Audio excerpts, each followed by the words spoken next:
Hi, I'm Sandy Haney, and welcome to Sunday School at Great Valley Presbyterian Church during the COVID-19 virtual church.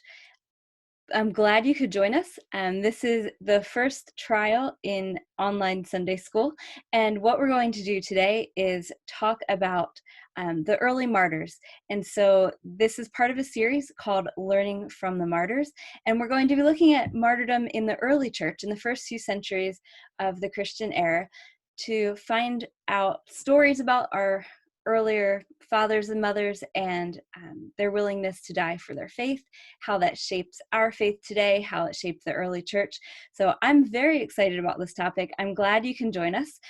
We did do 2 weeks earlier and we talked about some things, but if you are new to this, don't worry, you can easily jump in right with us today. I'm very excited about what we'll be studying today. We're going to look at bishop martyrs in the early church and talk a little bit about why Christians were martyred, why they faced persecution. And hopefully as we do so, you can draw some implications for how we might live in this world today as faithful followers of Christ. And I hope too that as we encounter some of our ancestors in the faith, we're also inspired to live faithfully and courageously, even in the face of uncertain times and with the fear of death always looming over us. So I hope this works out. Technologically, we will see. It's a little bit of a trial for me too. So thank you for joining in. In addition to this video, I will be sending out a handout or it will be posted on the church website. So there will be some further resources if you'd like to read more or explore more on your own. So for now, let's talk about bishop martyrs. And we are going to talk today in particular about 2 men in the early church named Ignatius and Polycarp. But before we do that, we need to set up some scenery. So our timeline, we have spoken before, and if you weren't here before, this is where you can catch up a bit about the first few martyrs or Old Testament martyrs. And what we discovered is that for Christians, some of the heroes of the Old Testament actually didn't have to die for their faith in order to be inspirations for Christian martyrdom. So the 3 youths, Shadrach, Meshach, and Abednego, become major examples for early Christians. And then in the intertestamental times, sometime between 175 and 164 BCE, the Maccabean martyrs, a priest, a mother, her 7 sons, die for their faith and are willing to die for their faith and become very much the first Jewish martyrs. They certainly influence how Christians understand martyrdom. And so when we get to the time of Jesus, and these dates are all about this time, so don't get hung up on the dates. From Jesus's life, from about 6 BCE to maybe 34 CE, we have the life of Christ. And then after him, we have Paul's call, his conversion, and his ministry that ends in about 64, 65 CE, when both Peter and Paul, according to tradition, are killed in Rome by the Emperor Nero. Now, this is all new information. So we also know that Christians were persecuted under Domitian, who is the emperor in the Roman Empire between 81 and 96 CE. Most scholars think that the book of Revelation was written during that time to encourage Christians to be faithful in the face of persecution. And then the persecutions that we're going to be talking about in more detail today happen the beginning of the 2nd century. So around 110 CE, Ignatius will die for his faith. And we're going to talk a little bit about a letter written from Pliny the Younger, who is a Roman official, a governor, a proconsul, a senator, a very important Roman official, and his letter to the Emperor Trajan around 112 CE. And then we'll also speak about Polycarp, who dies in the mid-2nd century, somewhere between 155 and 165 CE. And these dates are all debated. But just to give you a general idea of the time period that we're in, here's our timeline. But let's get into the more interesting things. So, some basic facts about martyrdom, particularly early Christian martyrdom. It was very unpredictable and sporadic and localized. In other words, Christians were being persecuted from the beginning, but when it would happen wasn't always easy to know. So you couldn't predict when a persecution would happen or even how long it would last. Often it depended on the opponents of Christians or the particular leader who was going after them. So it was very unpredictable, which was quite unsettling because you never knew when you might be persecuted for your faith or when things might go smoothly. It was also sporadic. We don't have 300 years of nonstop persecution. Instead, what we find is that Christians are persecuted for a short time here and then a longer time here and then some time here, and it's very localized. So it doesn't tend to be across the board, empire-wide. It's often related to tensions between Christians and locals. So you're more likely to have a region or a town who are persecuting Christians for a period of time than you are everyone across the empire. So generally speaking, we don't have empire-wide persecutions, at least not in the 1st and 2nd centuries. We'll talk about the 3rd and 4th centuries later. But the people then who are most active, the Roman officials most active in persecuting Christians, tend to be governors or similar level rulers. So the emperors themselves don't seem to always get involved. It really does tend to be a local matter, though we will hear about some exceptions. And because you have martyrdom that's occurring in particular places and times, and it tends to be more local, you actually have each region has its own martyrs and its own famous martyrs. So, for instance, in North Africa, Perpetua and Felicity, who we'll speak about another week, become really well known and celebrated. But if you're in Lyon, France, then you're going to be more familiar with some of the martyrs there, like Blandina. And if you are near Sebaste, you're going to know the 40 martyrs of Sebaste, and you're going to celebrate them. And some of the martyrs really do become known across the board and across the church. But we do know that every region, every church had its own martyrs that it celebrated and remembered. And it really became part of the church calendar. So we will talk about that sometime in the future. I want to talk about the way the martyrs shaped the church. So remember now that you are going to remember and celebrate the martyrs whose story most influences you and inspires you. And that will become part of what you do as a Christian. The kind of cool thing, maybe, is that martyrs are from all classes, all genders, and ages. So we have young martyrs, old martyrs, women, men, rich women, rich men, poor women, poor men, slaves, free, noblemen, officials, soldiers, trade merchants, wives, children. Martyrs can be anyone. And so it's in some ways good news. This is something that all Christians can participate in. Of course, that means it's something that can happen to all Christians. So martyrdom is very much a practice that levels the playing field. Now let's talk about how you are martyred. There are way too many things that people did to Christians to go into elaborate descriptions. So what we're going to do is read a description from Justin's dialogue with Trypho. And Justin says, Christians are beheaded and crucified and thrown to wild beasts in chains and fire and all other kinds of torture. And we have very many tortures. And as you get into the later martyrdom accounts, as martyrdom becomes more prevalent and as people are writing down their stories more, the accounts themselves become much, much more graphic and gruesome. So they become much more descriptive. But here's the thing to remember. Even if you're not martyred, you still could suffer persecution. So not all Christians are going to die for their faith, but certainly many of them are going to suffer some form of persecution or suffering. So people are exiled, sent somewhere else. They're imprisoned. They face financial penalties. Women in particular face the threat and reality of rape.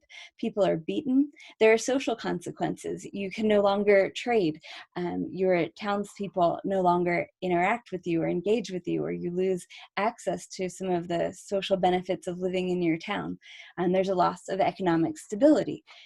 Your property can be confiscated. You can be sold into slavery, or if you are in slavery, you can be refused manumission. So there are all sorts of ways that your life can be miserable because you're a Christian, even if you're not martyred.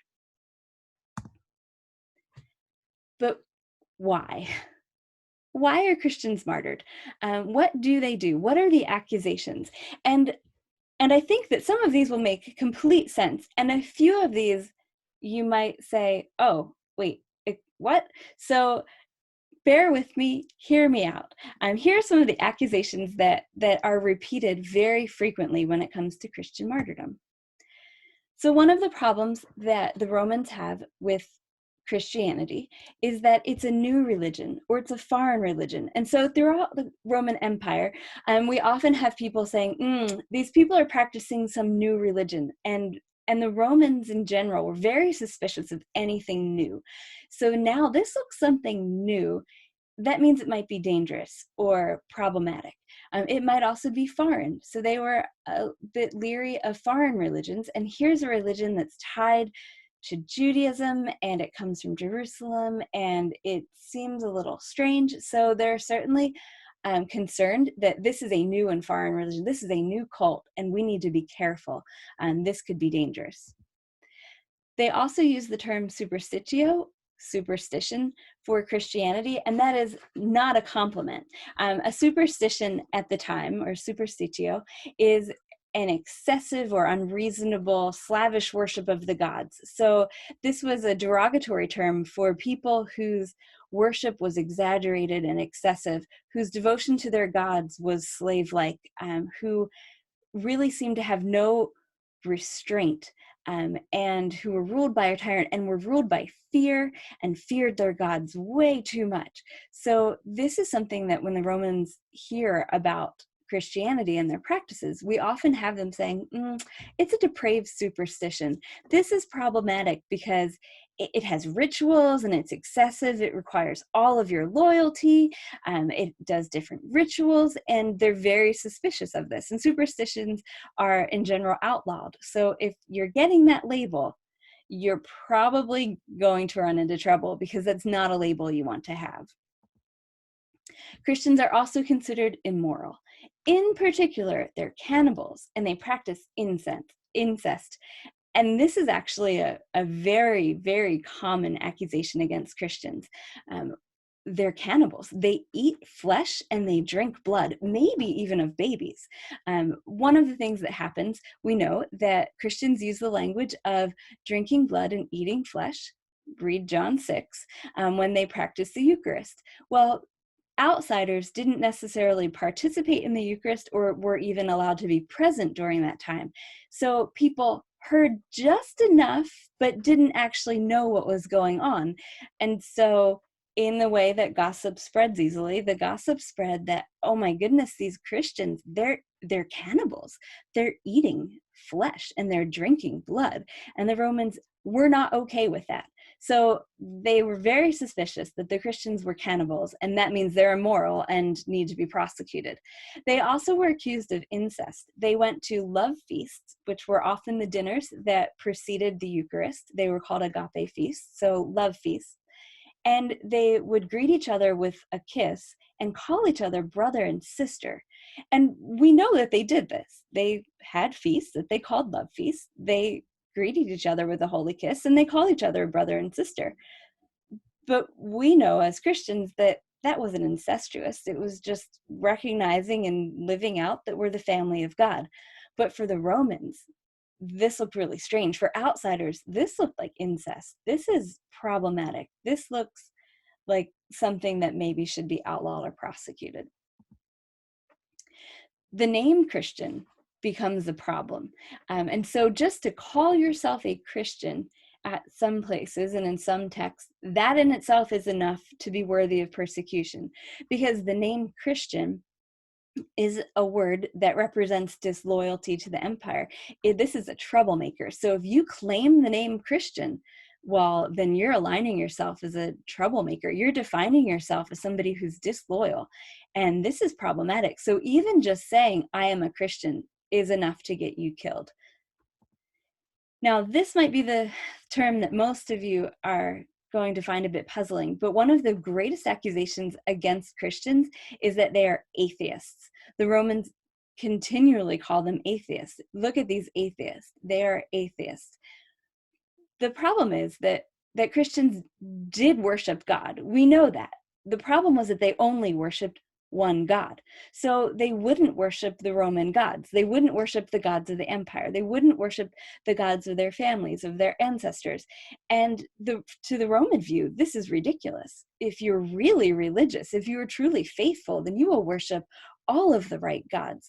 And Christians' refusal to worship the Roman gods gave them the title then atheist, ones who don't worship the gods, because yeah, they worship one, but they don't worship the real Roman gods. And so quite frequently they are called atheists. It might interest you to know that Jews were often accused of that too. They're atheists. They don't worship all of the gods. They don't worship the right gods. And so that's problematic. It's problematic in large part because it's a threat to Pax Romana and Pax Deorum. That means the peace of Rome and the peace of the gods. We want the gods to be happy. If the gods are happy, then they will treat us well. And if they treat us well, then the Roman Empire flourishes. So we want the gods to be at peace. The Roman gods were very volatile, and people's job in large part was to pacify them, to placate them, to please them. And so people were always nervous. Oh no, if we don't please the gods, then they'll send lightning, hail, famine, plague, destruction. And so Christians who won't worship the Roman gods become real problems, because Christians now are threats to the empire. They might anger the gods because they're refusing to worship them. They're atheists. They won't worship the Roman gods. And so the Roman gods are going to be angry. And if they're angry, they're going to take it out on us, on our village, on our town, on our empire. And so Christians become the problem child, the one who is a threat to everyone else. They are the person in the group when you were a child who, if your teacher said, if everyone behaves, you'll get extra recess. And there was always maybe one or two, maybe one other student who misbehaved, and then maybe you would all lose recess. Christians were that kid who couldn't behave. They wouldn't worship the gods. Everybody lost out because now the gods were angry at them. And so one of the things we have to realize is that Christians for quite some time are the minority. So they're your small group, your one or two students who are disrupting the whole class. They are your small group who are a major threat to the peace of the empire. And so what should you do? Well, if you kill them, they'll be gone. Just a note, that doesn't work. The more you kill them, the more they grow. But that's for another week. So anyway, Christians are considered a major threat to the empire. They also use anti-imperial language and behavior. In other words, they say things that don't sound very pro-emperor. They call Jesus Lord. They call Jesus Savior. They say that they worship the Father God, and they don't mean the Emperor of Rome, who used those titles for himself. No, they mean this God who they say died on a cross. This is just crazy. And so a lot of their language and their behavior in many ways from the Roman perspective is against the empire. It doesn't bode well for Christians. They're the ones who are saying, no, I won't pledge allegiance to the Roman leaders. And that becomes a real problem. The Christians also look like a political association. In the Roman world, you had lots of small groups who would gather, and they were sort of like clubs. Sometimes you had burial societies where people would gather together and pitch money in so that you could make sure you had a proper burial, because that was very important. And you sometimes would have groups of tradespeople who would gather together, firefighters who might gather together, and they were considered a political association. Christians look a lot like this, and particularly during times where the emperor is trying to maintain control, the political associations are outlawed. So Christians are meeting in groups, in homes, a bit secretively. They're using some anti-imperial language. They're doing some things that people don't understand. And so sometimes they get lumped into political associations, which are outlawed. Therefore, Christians are breaking the law. Christians also, though, are a threat because they offer an alternative family and a kingdom and empire to Rome in their practice, in what they say, but also what they do. They take care of the sick, they feed people, they provide for those who have need, they free people from slavery, they care for the elderly. They do all the sorts of things that the Roman Empire promised it would do, but kept failing to do. And so Christians actually offer a threat because they're doing what the government said it would and isn't doing. And so they're always a bit suspicious because now they look like competition for people's allegiance. They also disrupt family and social norms. We have cases where slaves are on equal level, or have even maybe become leaders of a church. You have women participating in ways that might be a bit different sometimes. You have spouses who refuse to worship the same gods as their spouse, and that becomes a problem. So there are all sorts of tensions. We see some of them in Paul's letters that cause the Romans to be a bit suspicious of Christians. And maybe last, but certainly not least, and there are, of course, other reasons I'm not mentioning, but these are the main ones. We do know that there were lots of different groups who called themselves Christians, particularly during the first few centuries. And so as they were competing with one another, they would cause social unrest, or people would know that there were tensions. And so sometimes Christians were persecuted because they couldn't get along with one another, or because the people who called themselves Christians but weren't were competing with the people who were. And so it just got chaotic, and from the Roman perspective, they just shut them down.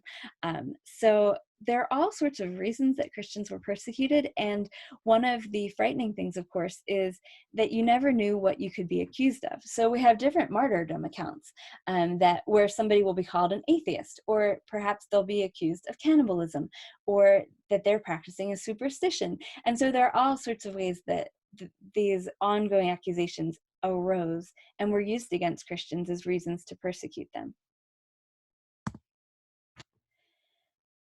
I think a map is really helpful. So as we start and turn to specific stories, I wanted to put this map up here. So this is a map of the Roman Empire in 117 CE, and you don't really have to know it. There's no quiz, but we're going to look at three different things and accounts. So we are first going to talk about a letter that Pliny the Younger is going to write to Trajan. And Pliny the Younger at this time is writing from Bithynia Pontus, and that is where he is stationed at the time. And so that's in the blue rectangle, present-day Turkey. We're also going to hear about Ignatius of Antioch, and this is Antioch, Syria. So that's your square. And we're going to hear about Polycarp of Smyrna, which is one of the churches mentioned in Revelation, and it's just above Ephesus, though it's not written on this map. And we'll also hear about Rome as part of Ignatius's story. So there's your map, if that's helpful. What I want to do, though, right now is move into discussing some particular stories in the early church that are really important for the study of early Christianity, and hopefully give you a glimpse into what's going on in the first few centuries of the early church. So we are going to talk about Pliny's letter to Trajan and Trajan's to Pliny, and this is about 112, 113 CE. I'm sorry that my little video is chopping off that corner. I'm not sure how to fix it. I'll figure it out by next time. But we have lots of letters by Pliny. He published his letters, and two in particular. So his letter to Trajan and then Trajan's reply to him become extremely important for the study of early Christianity, particularly early Christian martyrdom. So Pliny is going to be from about 110 to 113 CE. He's the governor of the province of Bithynia Pontus. He's going to write to Trajan, who's the Roman emperor, and he's the Roman emperor at the very end of the 1st century and into the 2nd century.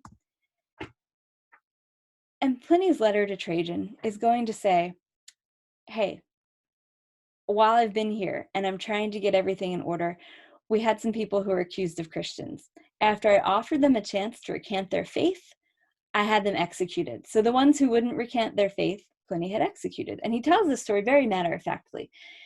But he says, but there are some people who said they used to be Christians, but they're not anymore, and they burn incense to the emperor, so I let them go. And he really just writes this letter to Trajan to say, did I do the right thing? Is this what I should have done? Did I handle this correctly? And Trajan replies and says, yes, you did. Actually, the name of Christian is more than enough. If they claim to be Christian, then yeah, they're worthy of persecution. Though he does say, but if somebody accuses them anonymously, so if you get an anonymous letter kind of calling out your local Christians, ignore that. So what happens in these very short correspondences is that we hear that there's no empire-wide program. So Trajan doesn't say, yes, we're going to persecute all Christians everywhere. But he certainly says, well, yeah, Pliny, persecute them. If they come to your attention, they're a problem. So go for it. And Pliny he has executed Christians. So we know, again, that we have some localized persecution, that it's truly happening, and that it's happening in large part because the name of Christian is associated with people who are not worshiping the imperial gods, who are not giving due respect to the emperor, who very often was worshipped as a god. We also have the term Christian as distinct from Judaism, and Pliny says, Christians have spread like a contagion. They're in every village, they're in every town, everywhere you go, they're spreading like a disease. And Pliny's not happy about this. Of course, from our perspective, this is great news. Look how quickly the early church is spreading. Even Pliny's attempt to execute some doesn't result in their failing. Instead, they seem to flourish. And he actually also references deaconesses. So as part of his execution and sort of exploration of Christianity, he has 2 deaconesses come and he drills them. And he basically says they're all just superstitions. And so they're worthy of being executed. That's a little bit of the perspective that doesn't come from any Christian source. So Pliny, not a Christian. Trajan, not a Christian. These are Roman officials talking to one another about how to deal with this contagion, how to deal with this minority people who are problems to the empire, which is really helpful for the study of early Christianity, because it tells us, yeah, Christians, when they talk about persecution, when they preserve these martyrdom accounts, they're not making it up. This really did happen. These are real events. These are real stories. These are things that did happen and did shape the church. And Christians were rapidly growing, and Christianity was spreading, so much so that it gets the attention of Roman emperors even early, very early in the 2nd century. So let's look at 2 martyrs, and we'll go from there. So we're going to look first at Ignatius of Antioch. So this is Antioch, Syria. And Ignatius is the bishop of Antioch. His life spans from about 35 to 110 CE. So this is somebody who knew a number of the apostles and is one of the early Christians. We know that he knew and studied under John the Apostle. So the Apostle John is associated with Ignatius. He was one of Ignatius's teachers. And Ignatius, we're just going to tell his story, but he's very important for the early church. But the basics of his story is that Trajan, so that emperor, who wasn't too concerned about any kind of empire-wide persecution, well, he's actually getting a little more concerned, or was more concerned, because this is right before the letter was written. But he is in the area of Antioch, and he hears about these Christians and their leader Ignatius, and he interviews Ignatius at his trial, and he's pressing Ignatius, saying, well, who do you follow? Do you follow that crucified one? And Ignatius, yes, I do. So basically, Trajan says, all right, then you're going to die. So according to the martyrdom of Ignatius, Trajan pronounced the sentence as follows: we command that Ignatius, who affirms that he carries about within him who was crucified, that he be bound by soldiers and carried to the great city of Rome, there to be devoured by the beast for the gratification of the people. So even though his trial happens in Antioch area, Ignatius now has to travel all the way to Rome to be killed by the beast. Now, we might think this is just devastating because this is just even longer to wait your martyrdom. Ignatius is quite happy. We know that we have 7 letters from him, including one to Polycarp of Smyrna, where Ignatius is talking all sorts of church doctrine and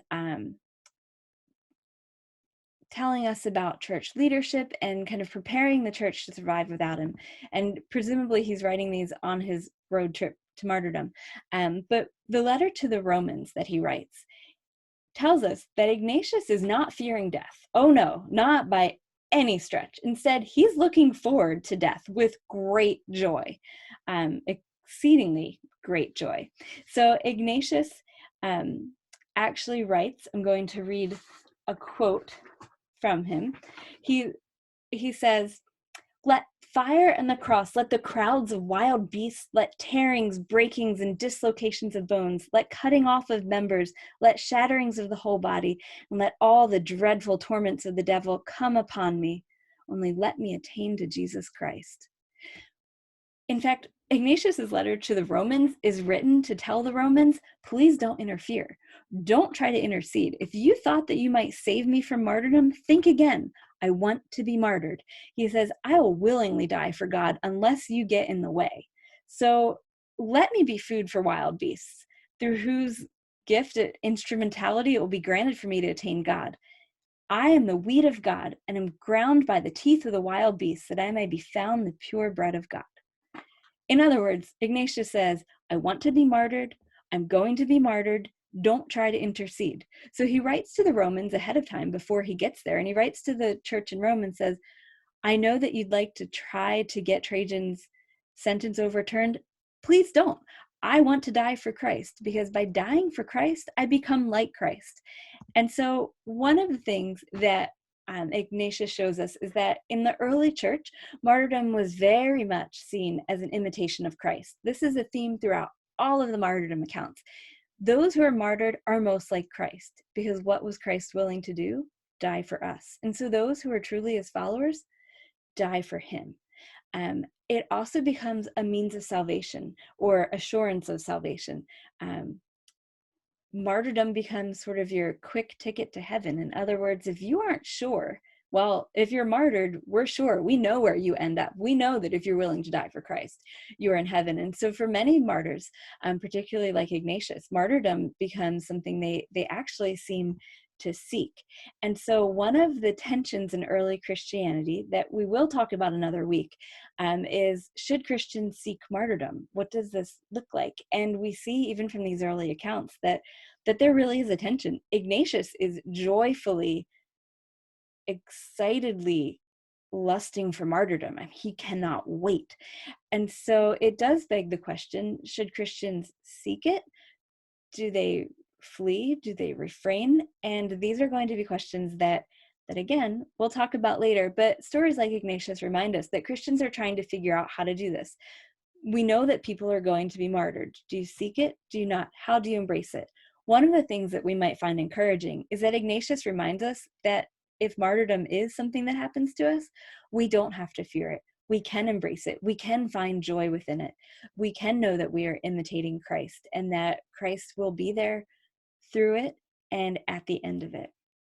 Now, while Ignatius is writing, he includes a letter to Polycarp of Smyrna, and that is somebody we're going to talk about next. So Polycarp of Smyrna is Bishop of Smyrna. His lifespan is probably from about 70 to 160 CE.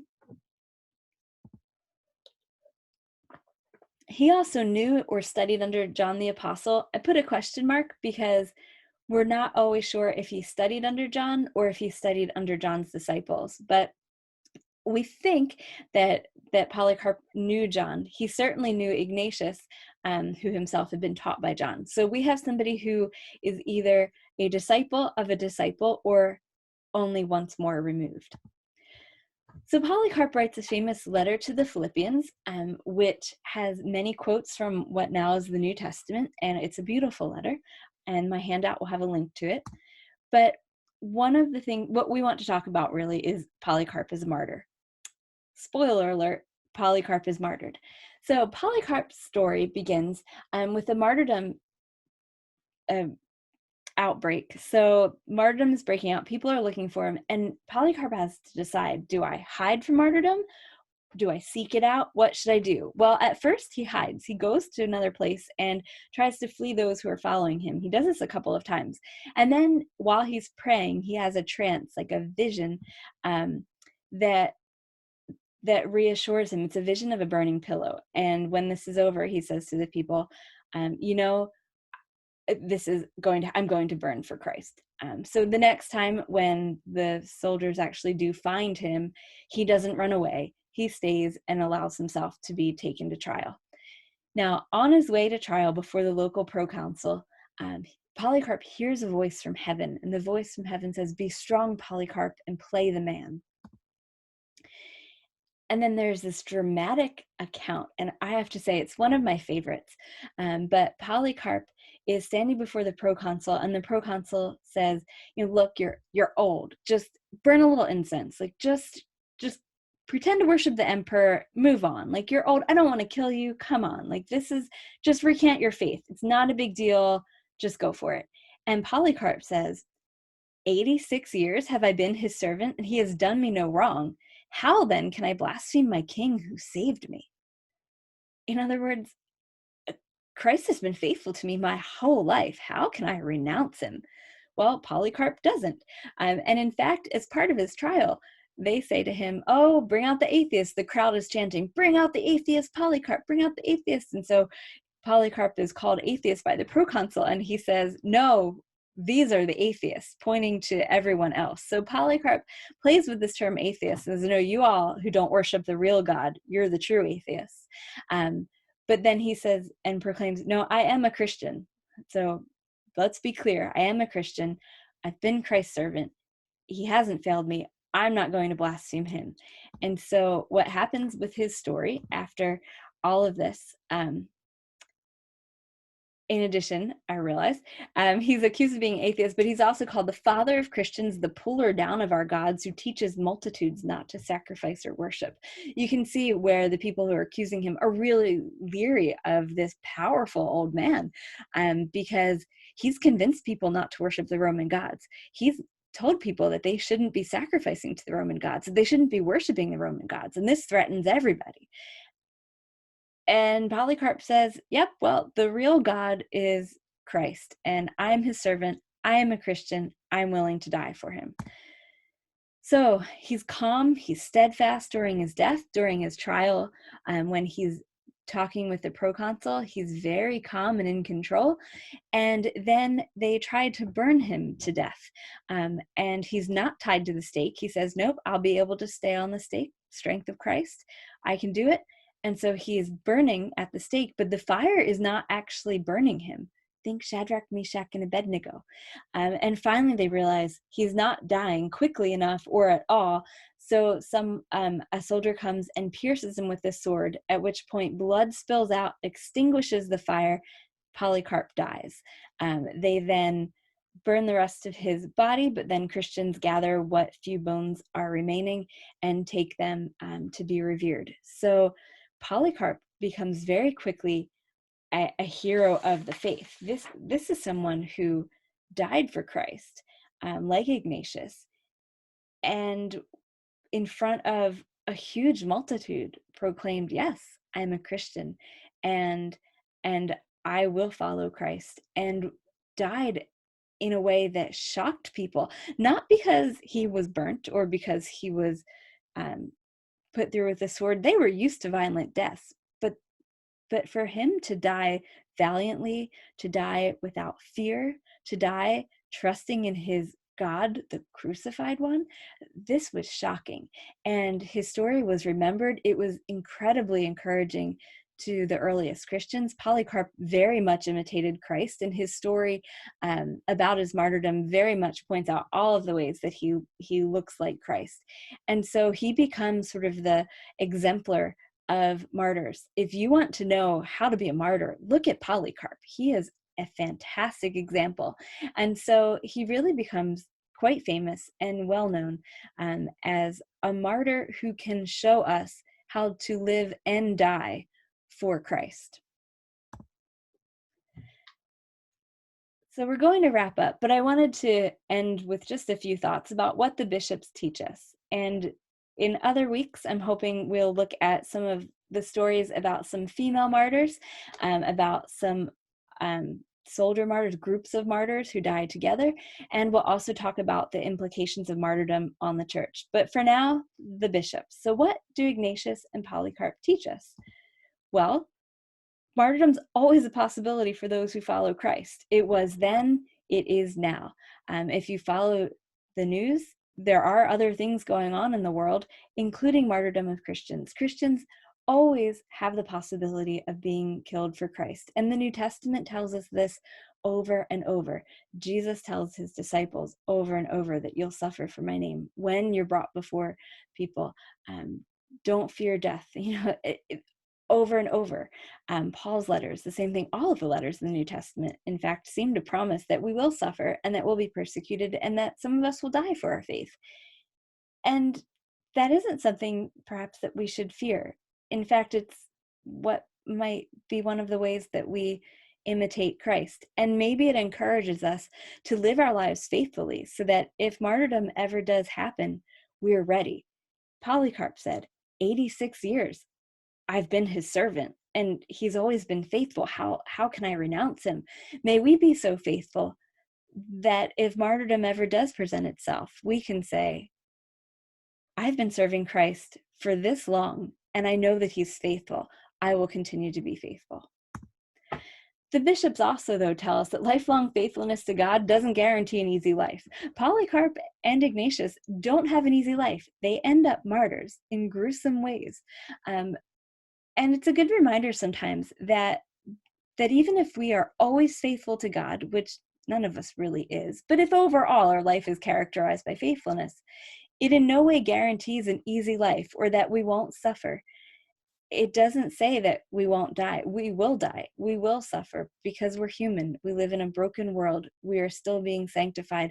And even those who are faithful to God, sometimes those who are most faithful to God, will suffer. And while that doesn't always seem encouraging, maybe it is, because that's what this world is, filled with suffering. Also joy in the suffering. But the martyrs remind us that when suffering happens, that isn't the end of the story. In fact, death isn't the end. And it's not something we have to fear. And I do think that during this time of unknown, during a time of disease spreading and death occurring, that the martyrs particularly remind us that death isn't the end, and it's not something we need to fear.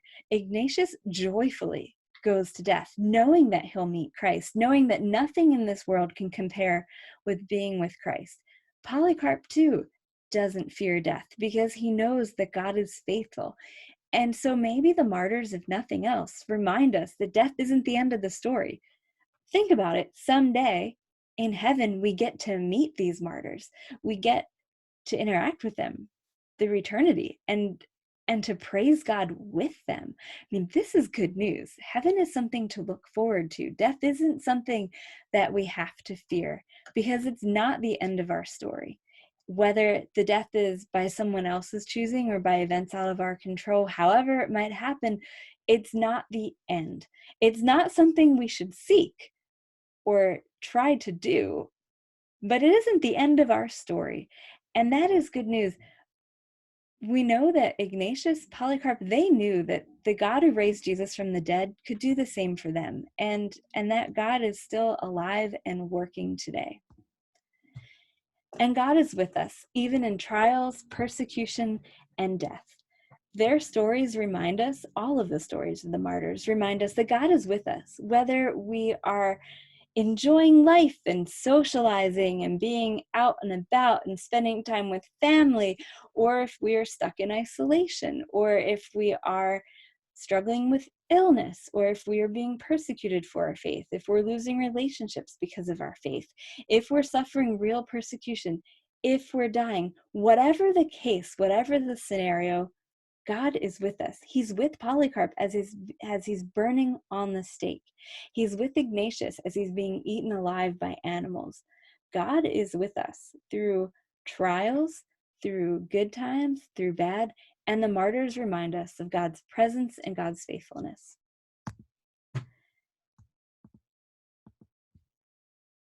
And I think it's helpful to end with their words. So this comes from Ignatius's letter to the Romans. He says, "All the ends of the world and all the kingdoms of this earth shall profit me nothing. It is better for me to die for the sake of Jesus Christ than to reign over all the ends of the earth. For what is a man profited if he gain the whole world but lose his own soul? I long after the Lord, the Son of the true God and Father, even Jesus Christ. Him I seek, who died for us and rose again." Now, I do think it might be worth noting that Christians from the beginning have never said that we should seek suicide or commit suicide. No, that isn't actually the case. Instead, we're supposed to be living faithfully. God is the one who is in charge of the time when we die.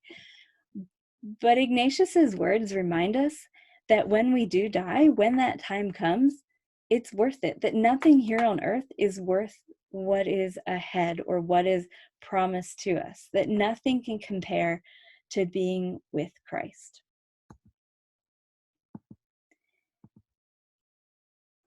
And in Polycarp's letter to the Philippians, Polycarp encourages them and us by saying, "Let us therefore, without ceasing, hold fast by our hope and by the earnest of our righteousness, which is Jesus Christ, who took up our sins in his own body upon the tree, who did no sin, neither was guile found in his mouth. But for our sakes he endured all things, that we might live in him. Let us therefore become imitators of his endurance. And if we should suffer for his name's sake, let us glorify him. For he gave this example to us in his own person, and we believed this." Now, Polycarp knows that some might suffer more than others, but he certainly reminds us that if suffering is what will happen, then let us glorify him. And we know that both Ignatius and Polycarp meant what they said because they died for their faith, were willing to die for their faith, and did. What a gift we have in these early church fathers. I hope that learning a little about them was helpful. I will post a handout, or the church will send it through an email. Not quite sure how that will work yet. That will give you some links. There's a great short video about Polycarp's story, and you can read Ignatius's martyrdom account, Polycarp's martyrdom account, and their letters that they wrote, so you can explore them much more if you would like. If you have any questions, you are more than welcome to email me, and I will happily chat with you before church on Sunday. Or if you somehow miss the Sunday school hour this Sunday, I'm always happy to answer email, and hopefully we'll be able to help. But I do hope that as we're studying these bishops, that it has been helpful and encouraging. And stay tuned. Next week, we'll talk about some of the female martyrs and the groups of martyrs, people who are martyred in large number together. May God bless you, and may God's faithfulness to you be a reminder and a comfort that he is with us all. Amen.